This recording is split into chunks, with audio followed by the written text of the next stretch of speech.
Hi అండి, అందరికీ నమస్తే. Welcome to mini vlog. ఈ వ్లాగ్ వచ్చేసి కార్తీక సోమవారం లాస్ట్ వారం అనమాట. సో నేనైతే చీకటితో లేచేసి ఇంక ఇల్లంతా శుభ్రం చేసేసుకొని ఇంకా పూజ అది చేసేసుకున్నాను. ఇంక ఇప్పుడైతే పిల్లల్ని కూడా రెడీ చేయాలన్నమాట. ఇంకా అంట్లో తోమడం, స్టవ్ క్లీన్ చేసుకోవడం అవన్నీ అయితే నేను నైటే చేసుకొని పెట్టుకున్నాను ముందు రోజు నైట్.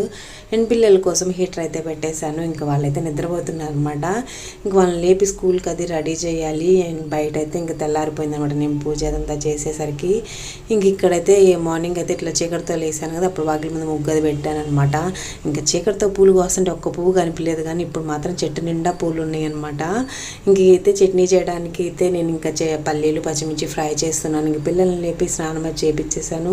ఇంక ఇప్పుడు వాళ్ళకైతే జడాది వేసేస్తున్నాను. తర్వాత వాళ్ళకి బ్రేక్ఫాస్ట్ అది పెట్టేస్తే ఇంకా రెడీ అయ్యి వెళ్ళిపోతారనమాట స్కూల్కి. ఇంకో పక్క వైషు కూడా రెడీ అవుతుంది. అండ్ బ్రేక్ఫాస్ట్ పులిహోర అండ్ కొంచెం దోశ చట్నీ చేశాను కదా, సో అదైతే పెట్టేశాను. వీడియో